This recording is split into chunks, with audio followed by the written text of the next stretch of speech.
नमस्कार, मैं आरती स्वागत करती हूँ आप सभी का। चलिए आज हम आपको हिंदी में सीरीज 2 कराने वाले हैं, तो बने रहिएगा मेरे साथ। और मेरी सीरीज 1 देखने के लिए उसका लिंक मैं आप सभी के लिए डिस्क्रिप्शन में और आई बटन में डाल दूंगी, तो वहां जाकर के आप चेकआउट जरूर कीजिए। तो देर ना करते हुए चलिए आगे बढ़ते हैं। पहला प्रश्न है, निम्नलिखित में से कौन सी व्याकरण और वर्तनी में शुद्ध भाषा कहलाती है? यहाँ 4 ऑप्शन आपके लिए हैं। सही उत्तर है मानक भाषा, ऑप्शन नंबर डी। तो मानक भाषा ही व्याकरण और वर्तनी से शुद्ध भाषा कहलाती है।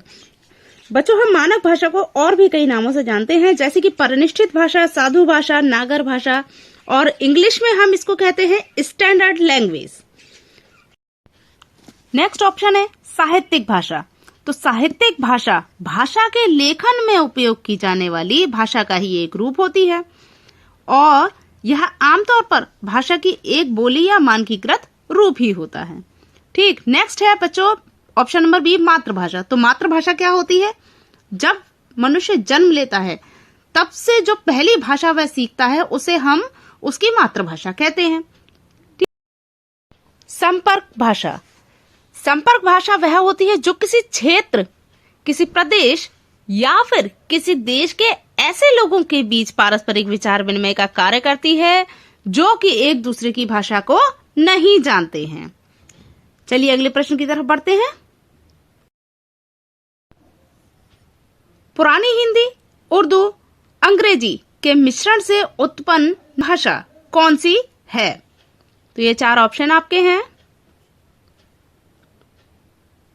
और यहां पर सही उत्तर है ऑप्शन नंबर बी, यानी कि हिंदुस्तानी भाषा।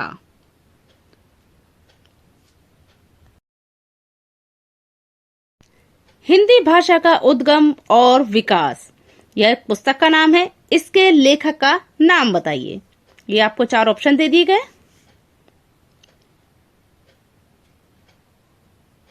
और सही उत्तर है option number D, doctor Uday Narayan Tiwari.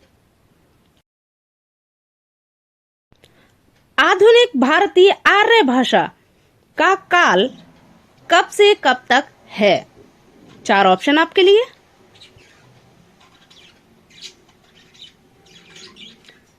सही उत्तर है ऑप्शन नंबर सी, यानी कि आधुनिक भारतीय आर्य भाषा का काल 1000 ईस्वी से लेकर अब तक है।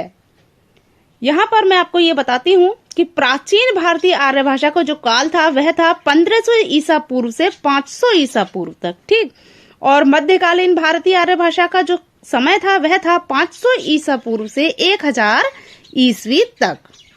चलिए आगे देखते हैं हम।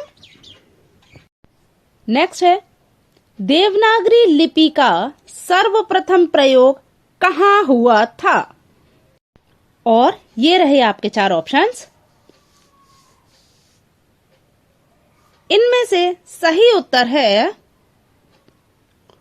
Option number B, जयभट्ट। गुजरात के नरेश जयभट्ट के शिलालेखों में इसका सर्वप्रथम प्रयोग हुआ था 700 से 800 ईसा पूर्व। नेक्स्ट है, लिपि की आवश्यकता होती है। ये जो लिपियां बनाई गई हैं इनकी आवश्यकता आपको क्यों होती है?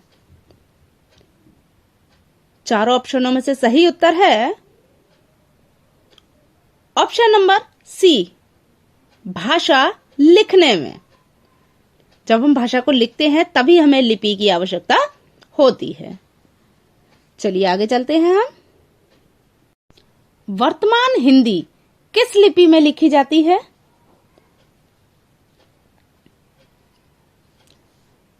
सही ऑप्शन है देवनागरी लिपि, यानी कि हिंदी जो है वह देवनागरी लिपि में लिखी जाती है।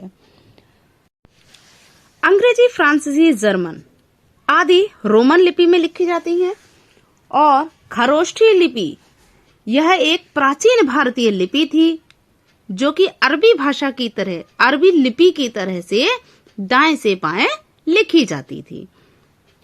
मैंडरिन मैंडरिन जिसको बोलते हैं मंदारिन, यह चीनी भाषा थी। हिंदी डैश भाषा की उत्तराधिकारी है। आपके 4 ऑप्शन हैं, ब्रज, देवनागरी, संस्कृत और अवधी। सही उत्तर है संस्कृत, यानी कि हिंदी संस्कृत भाषा की उत्तराधिकारी है। चलिए अगला प्रश्न देखते हैं। भाषा लिखने के लिए प्रयुक्त चिन्हों के व्यवस्थित रूप को क्या कहते हैं? आपके 4 ऑप्शन हैं, भाषा, बोली, व्याकरण, लिपि। अगर आपने मेरे पिछले प्रश्न उत्तर सही से देखे हैं तो आप इसका उत्तर आसानी से दे सकते हैं।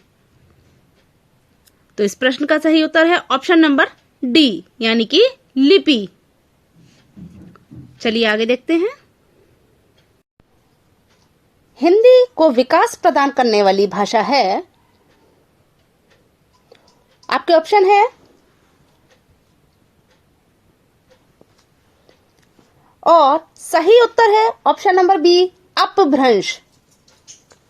मैंने आपको पहले भी बताया था कि हिंदी का जो विकास क्रम है वह संस्कृत, पाली, प्राकृत से होते हुए अपभ्रंश तक पहुंचता है और उसके बाद प्राचीन और प्रारंभिक हिंदी का रूप ले लेता है। ठीक है, यहीं से हिंदी भाषा के इतिहास का आरंभ हम अपभ्रंश से मानते हैं। वीडियो को अंत तक देखने के लिए आप सभी का बहुत बहुत धन्यवाद। जाते जाते लाइक, शेयर, सब्सक्राइब जरूर कर दीजिए।